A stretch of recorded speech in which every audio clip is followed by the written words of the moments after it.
Alright.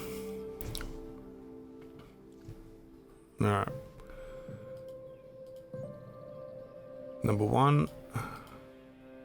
Perfect. Alright, we're gonna put on.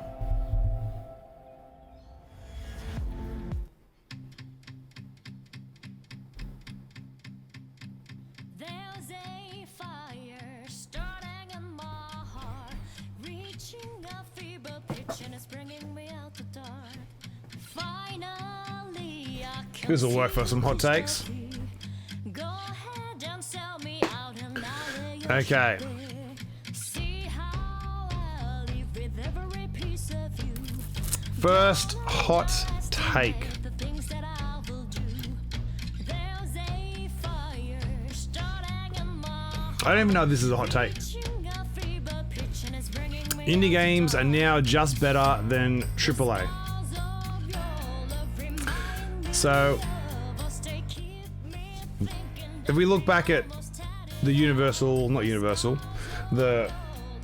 the last couple of years of game industries, you got games like Balatro, Inscription, you've got Hollow Knight, you've got I would say Claire Obscura as an indie sort of dev team. Even just last year's Game of the Year awards, there was Kingdom Come Deliverance. I guess that's not an indie game, and there was Donkey Kong. I think were the only two games not in indies, and they're like basically everyone's saying indie games. It's a showcasing of what the indies are doing, and I think it's fair to say that the quality of indie games is just through the roof. Like Silksong, as much as it's not my personal top pick of a game, it's still really good. It's like a 3-man team and years, and it looks spectacular, and it's a massive game, and it has lots of stuff involved in it, and it was like $30 on release. So okay, hang on. I want to point to, like, if we think of the really big titles that games are putting out, like, I'm going to throw this that I don't put much stock, if anything, in Call of Duty games. Call of Duty 7, Black Ops 7, is one of the worst games that has come out.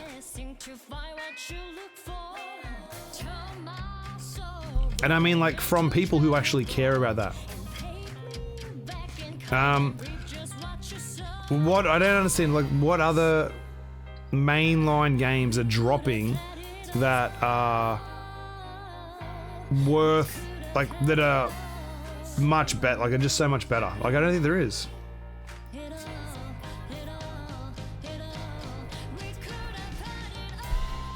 I'm off mute now. I'm muted because I coughed. If we look at the amount of percentages, there is a higher percentage of indie trash than AAA has. Yeah, that's true. And I'm not gonna pull back. Yeah. So you're right, Daisy. The throat's been strained.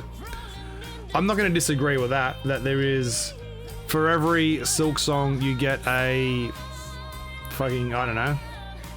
What's a terrible game?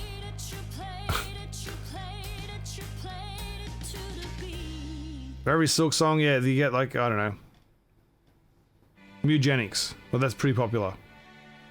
Like, there's just so many games that are just good.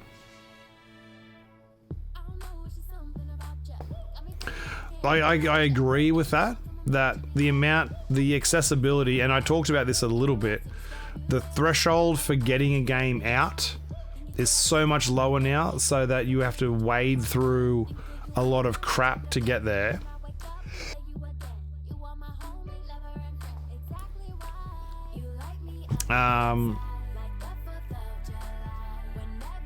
But, like, the amount of quality games that come out that are just small companies putting these together, it's just so much better.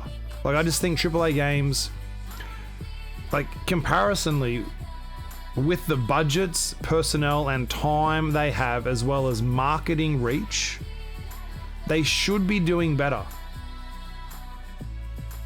Yeah, so they're like separating the asset flips and the AI bloody slop that gets churned out on Steam.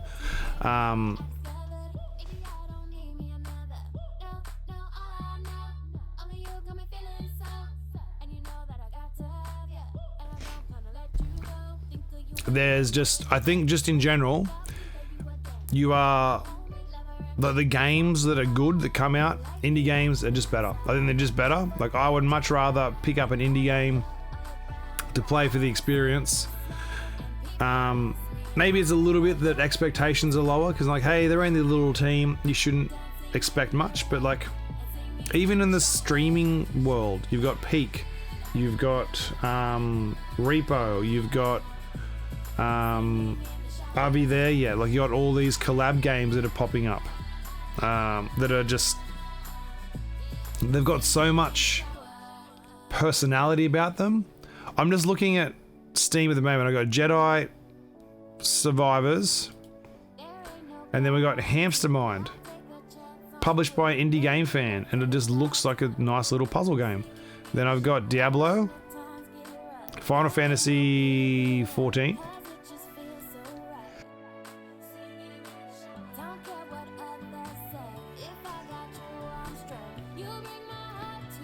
See, I disagree with that. Reliably functional and playable. They have fucking patches after patches after patches. I don't think AAA games have the credibility to be playable at all, because they push out a game to meet their shareholder time frames, and then have to do day one patches, and they're massive, and there's like, they take up gigs and gigs worth of just updates just to make the thing absolutely function.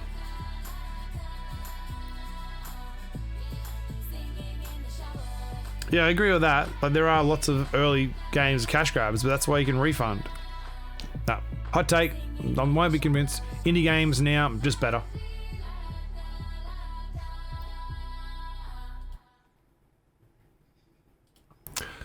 Speaking, and hot take number 2. Game prices are fine as they are, and are actually low.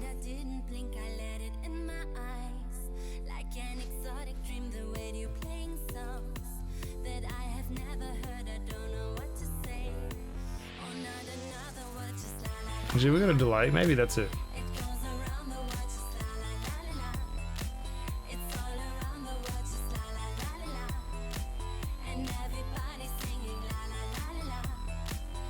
Alright, it's delayed quite a bit from my actual stuff.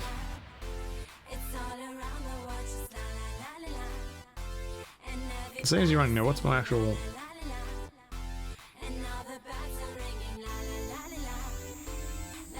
Yeah, I don't seem to have any drop frames. It seems to be looking good on my end. We're just gonna dip to a different scene and come back. Alright, I'm now in a new scene. And now we're back.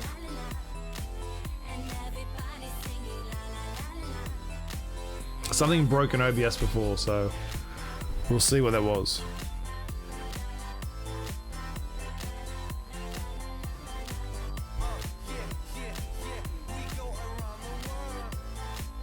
I think there's I think we've got a bit of a delay.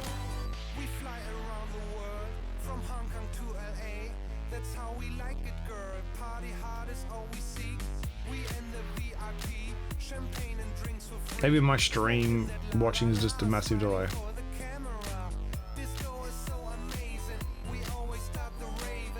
Just testing what my delay is. Oh no, that's not too bad. Alright, we should be good.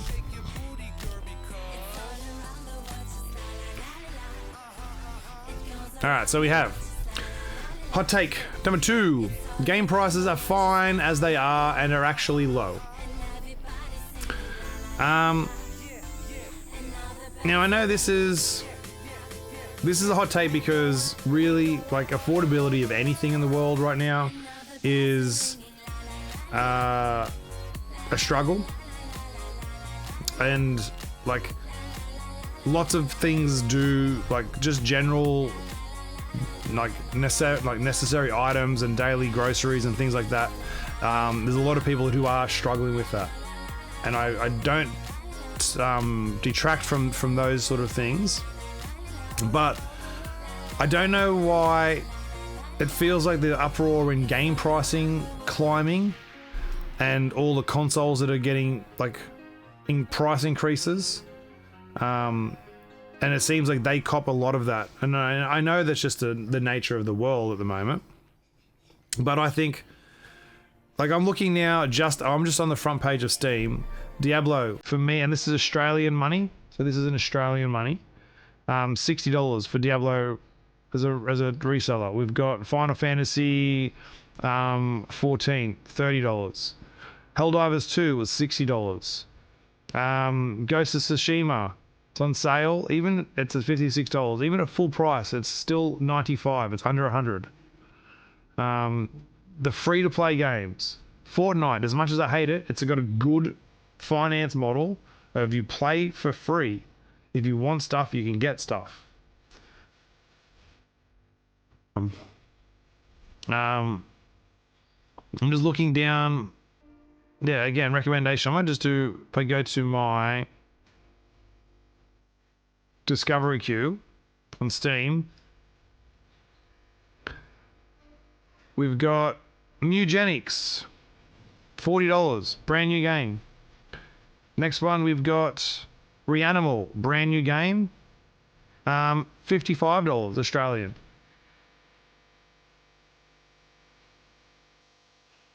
What's this? There's a Diablo again for $60. Neo 3, a relatively big game. What's this one? This is, right, here's one, $102. So this is the games that come out. I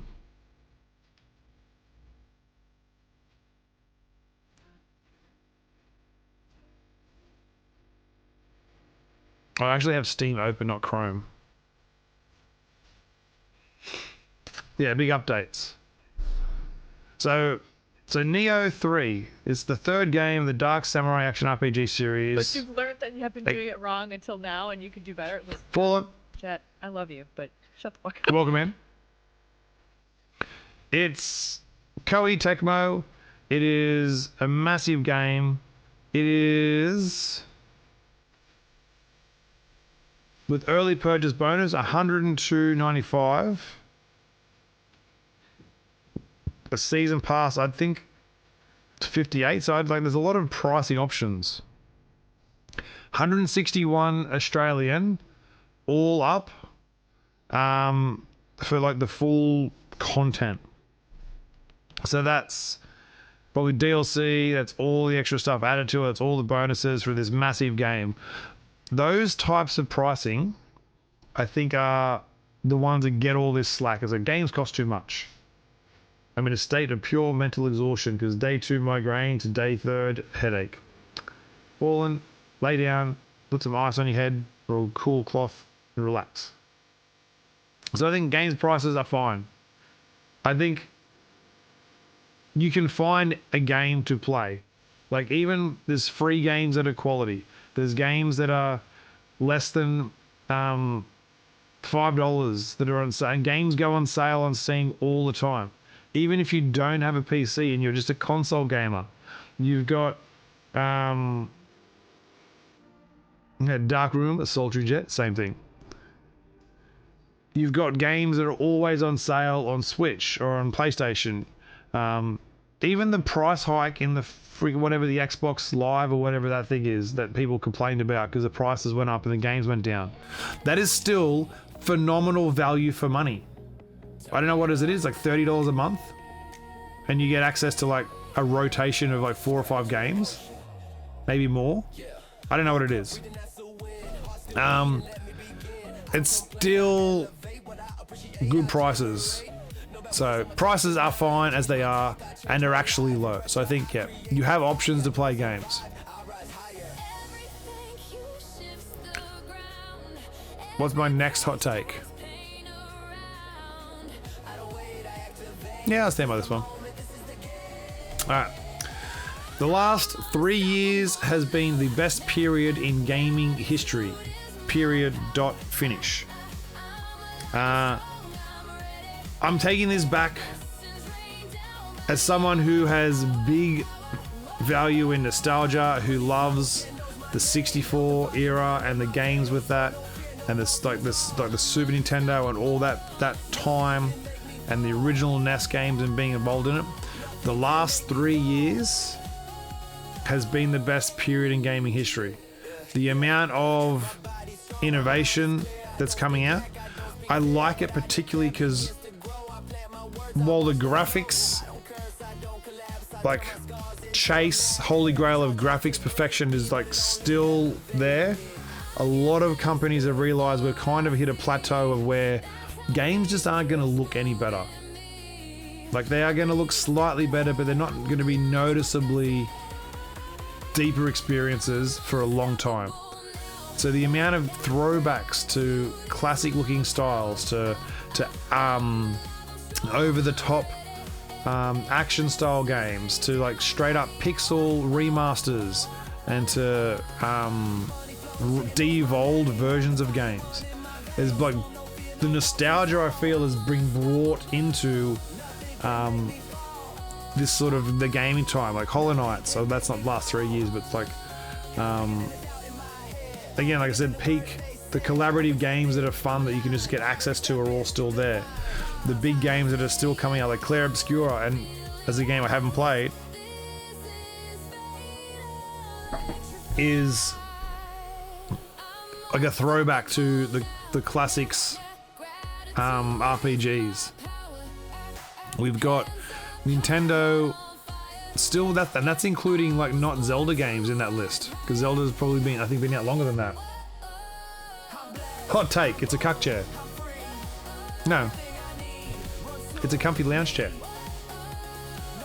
Welcome in, Hoogie.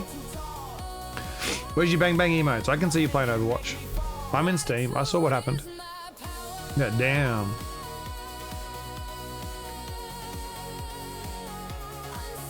I think yeah, stop it. Don't look at me. But yeah, even like just like the options to play games, like the last 3 years, the games that are coming out, Astrobot, Game of the Year, the 24, Clair Obscura 25, Elden Ring. I don't know if Elden Ring's in that 3 years range, but like games to that scale, the last 3 years is just, I still think it's the best. And there's a lot of games in those 3 years that I'm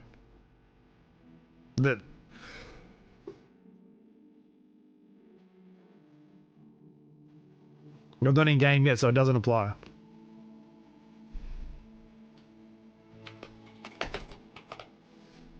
Give a shout for the hookie.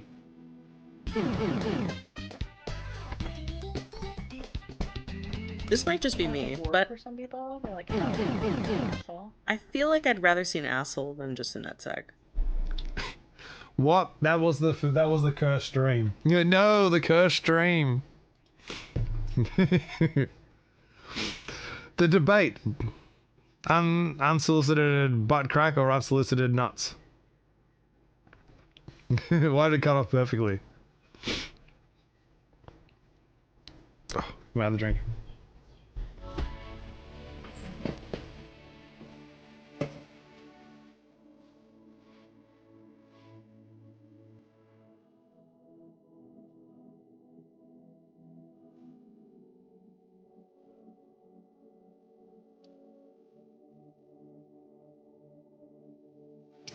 Oh, we're struggling. We're getting there.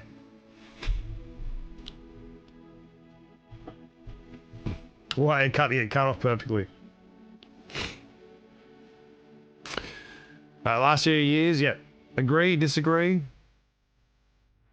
This is also me coming from someone who, again, really loves the 64 because of like, but I think that's nostalgia. You look back at nostalgia with rose tinted glasses, and when you go back and play those games, the magic's gone. It's a memory. Like there's no like Mario 64. I still really enjoy playing it, but it's not that same magic as when you played it the first time. GoldenEye is a horrible mess of a game in 2026. The magic of that sitting around split screen multiplayer for GoldenEye, it's not here anymore. It's a memory, and it's not, and it's looked about as fondly because how it made us feel at the time, and it's why people that weren't there can't relate.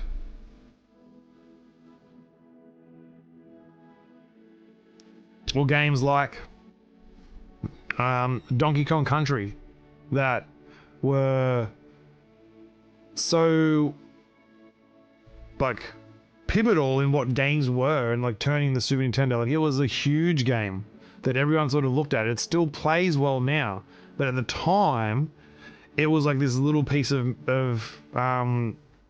perfection that you couldn't, like, how could they possibly do this little cool 3D games and all this stuff that's happening? Yeah. I think I agree on this take, but no, look, okay. Good luck. Shoot people, win games. Yeah, so the last 3 years. The next one, two more.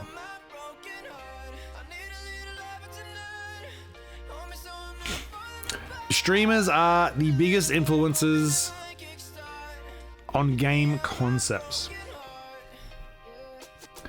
So, what I mean by this is, games now are being developed not just on player experience, but on streamability. I think pretty much in any game developmental process, I would assume, except maybe Nintendo. Nintendo kind of run their own race. But I assume pretty much every game that is being developed at some point along that production process, there is a consideration as to how does this translate? How does this translate to being a streamed game? How does this translate to being played online for viewers? Even to the point now where you get Twitch integration built into more and more games. Things like Cult of the Lamb. There was a game I was playing, Ball X. What's the game called?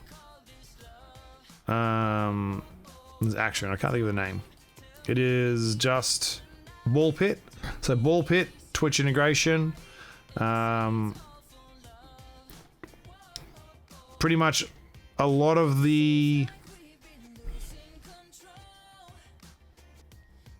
a lot of games are coming out now that just have Twitch integration that are included as part of that thing. There's also like games like Peak.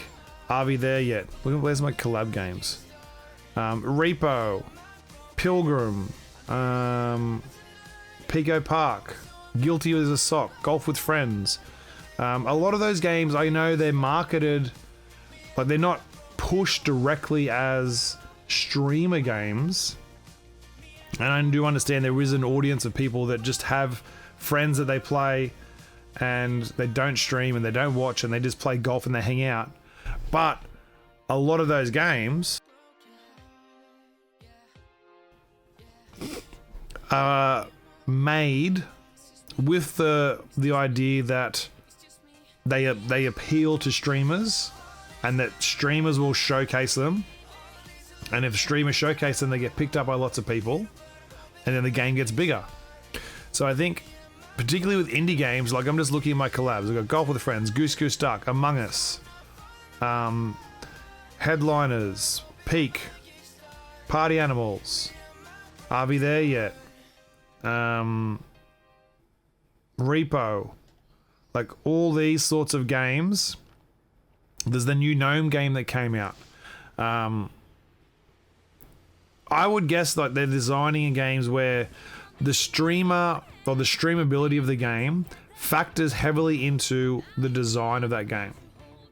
So even to the point that like we have games that now come out in AAA games, they want to tell a story, but I'm sure that that streamers and popularity with content creators factors into whether or not like some game decisions. I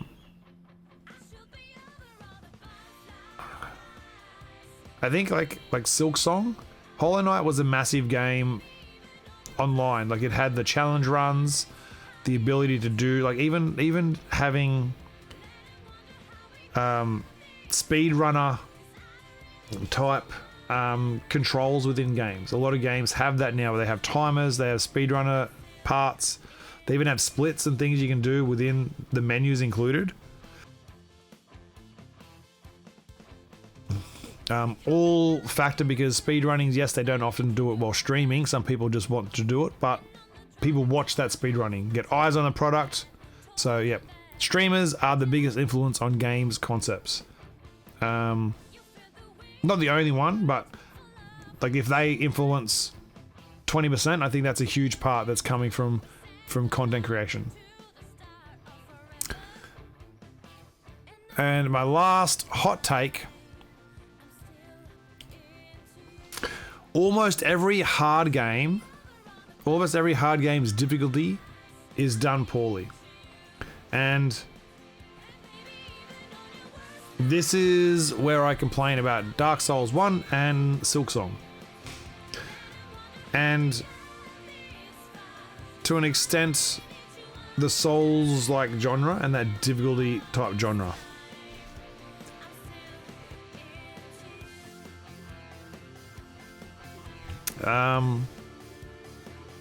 I will straight up and say, I think Silksong's too hard. I think they got that wrong in Silksong, and it's not an enjoyable game because of it. And they increased the difficulty because they thought that that's what the player base would want, coming from Hollow Knight as an experience of being able to have played that game so well. I think they didn't have much of an option. They had to do too hard, but like that, it was better to do too hard than too easy, but I still think they got it wrong. Dark Souls, where they do the difficulty poorly is they don't communicate. So they don't teach you how to play the game. And again, the mentality of self-discovery and going to wikis and digging through, I think some people do actually enjoy that you don't get the answers and that you have to struggle through it. But I think those people are actually the minority of people playing those games, and then you're in a small little echo chamber of people that really like that challenge. That's again on the content creator. If I go back to my last point, when reality, a lot of people that we don't hear their voices, that are just consumers, that are just playing the game, are running into these walls of difficulty, not knowing how to progress, not having any supports to do it, and just giving up on the game because there's no incentive for them to continue.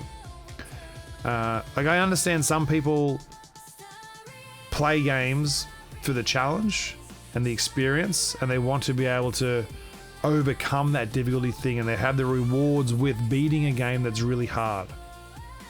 I also would argue that if you're just beating a game to overcome the challenge, how often are you doing that so that you can flaunt that achievement to your creator friends or to in streams or to people that you can share? You can get some credit for achieving this hard thing by talking about it in public. And that so then are you really doing it to overcome the challenge of the game, or to have some sort of standard or standing within a community you're involved with because you feel that you need to say, I beat this game that other people have already beaten and it gives me status? And a lot of people, I think, if you really thought about it, you are playing difficult games for the status of beating that game and what that gives you. And you're, again, back to streamers are influencing games. The difficulty of those games is because you want to connect in streams and communities and say, hey, I'm a real gamer. I beat this really hard thing.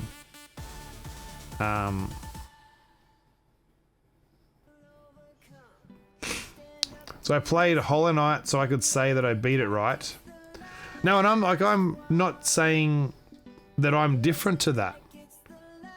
Golden. I'm not saying that I'm excluded from that mentality of I absolutely beat games so that I can say, hey, look, I've achieved this. There is some value to that, but people that have the mentality of I'm only doing games because I want to do the challenge. I'm like, yes, but is it true? Is it because you only want the challenge, or because you want to do the challenge and then tell people about it?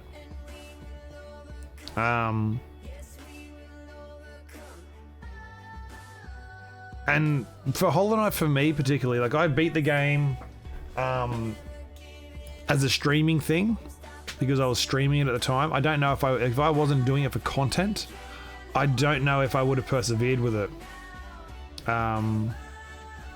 I will say, like, I played the Path of Pain section of Hollow Knight for myself because I really enjoyed that platforming challenge. But I also am quick to point out to anyone that asks or doesn't that I beat Path of Pain because I understand that's a difficult challenge that people have done. Yeah, so beating a game, like I'm thinking of the lines of like your Elden Ring and just like Dark Souls games, your hard platformers like Silksong, people that consume those games for the challenge. I would guess majority of the time that like they're doing it because they want to share their achievements with people. Because at the end of the day, that's not the wrong thing. Because people want to share their achievements, but I think you're also deluding yourself if you think you're only doing it for yourself to overcome the challenge.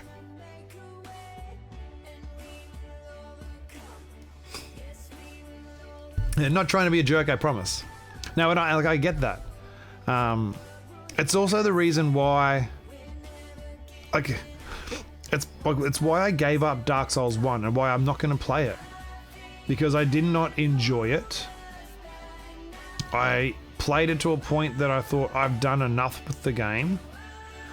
If I was to stick with Dark Souls 1, the only motivation I had to beat Dark Souls 1 was to say to other people, hey, I beat Dark Souls 1. And if in some alternate world where as soon as I beat Dark Souls 1, the internet stopped working and I could never tell anybody about it, like the value in that in beating it would completely be gone. Like I only would do it to say, hey, I've done it. Now, as far as Hollow Knight, I 112% at Hollow Knight, like in full, as stubbornness because like a comment about Java about trying to get through it and racing to it. So I ended up doing it with Java to try and get to that last little part. I did enjoy the game. But at the same time, in Hollow Knight, there's the 5 Pantheons. The 5th one actually doesn't count towards anything that's outside of bragging rights. I think you might get an achievement and some stuff. I haven't done the 5th one.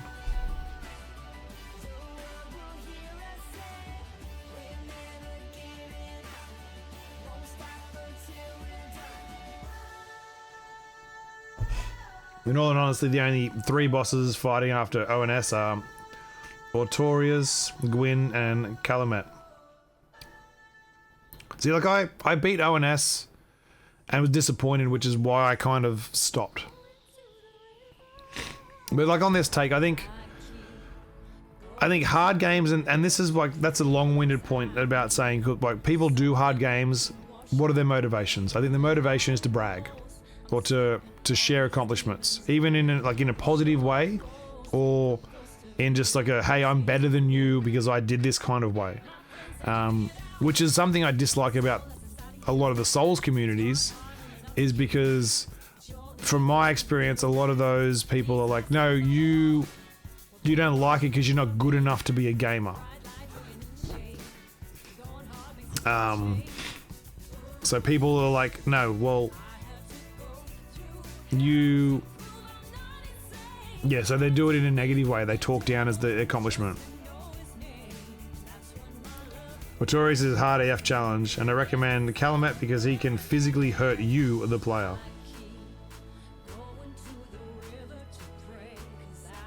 I don't understand what that means, Daisy.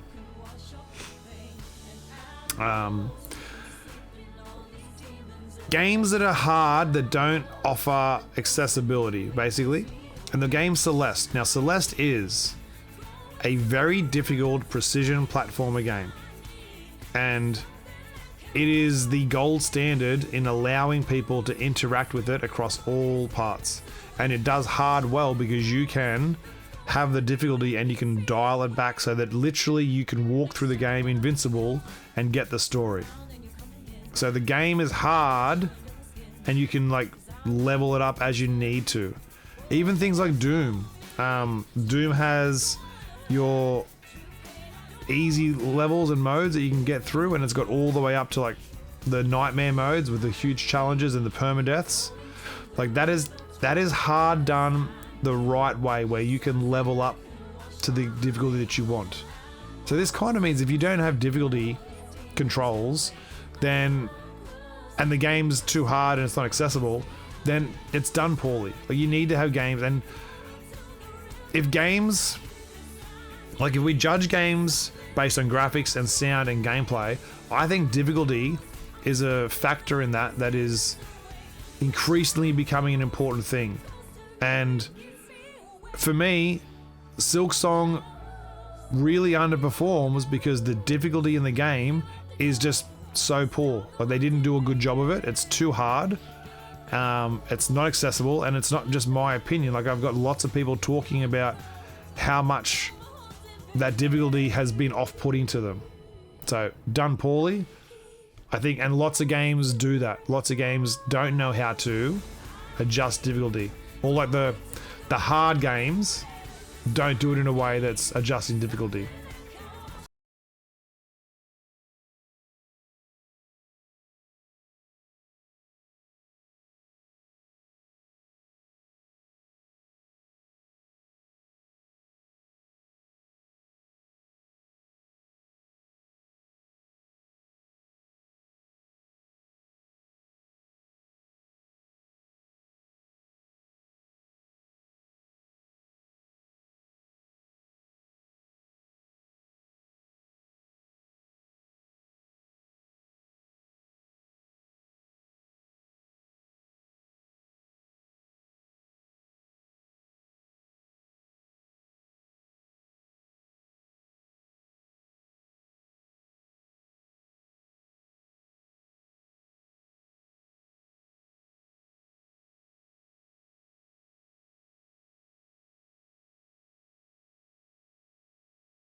Mango suggested this one, which I didn't actually look at. Of course, it's not my actual birthday. It's just the one I pushed in.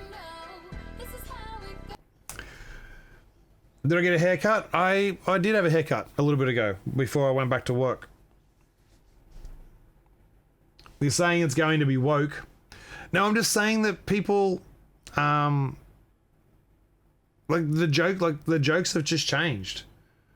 Like the things the things in Grand Theft Auto 6 that like in Grand Theft Auto 5 that people thought were funny, they're just it's not the same level of humor, and people are a little bit more aware of like the political correctness of things, and cancel culture has kind of been a thing. If they've got anything to do with AI in the game, then there's the people that push back against AI inclusion. So that's going to be a big part of it. And the fact that Grand Theft Auto 6 has been in development and in this style of the game has been coming for so long, the expectations is going to be so high for it. It's going to be impossible to live up to those expectations. So I think it's going to be like a very disappointing game for a lot of people. And I think in the wake of that, games like Fable, games like this one that I haven't even seen that Mango suggested, are going to pick up the scraps that, sorry, not scraps, but pick up the ball that Rockstar drop with games like this. So Crimson Desert. So this is one that Mango suggested. More of that sort of brutal, medieval style open world game. Action, open world, single player, combat heavy, Witcher style.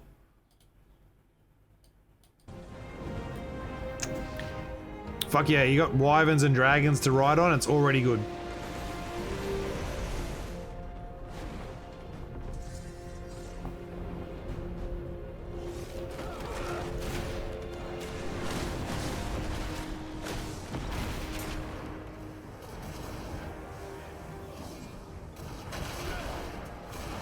No notes. Was that on my commentary of Fable and Grand Theft Auto 6, OT? Or the geopolitical impact of video games coming out in 2026?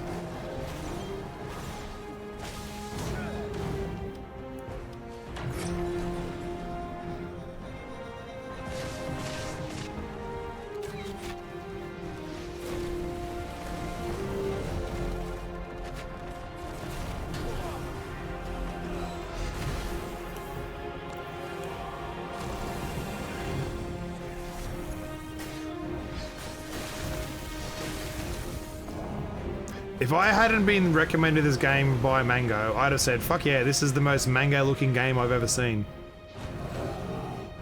You get to ride a bear!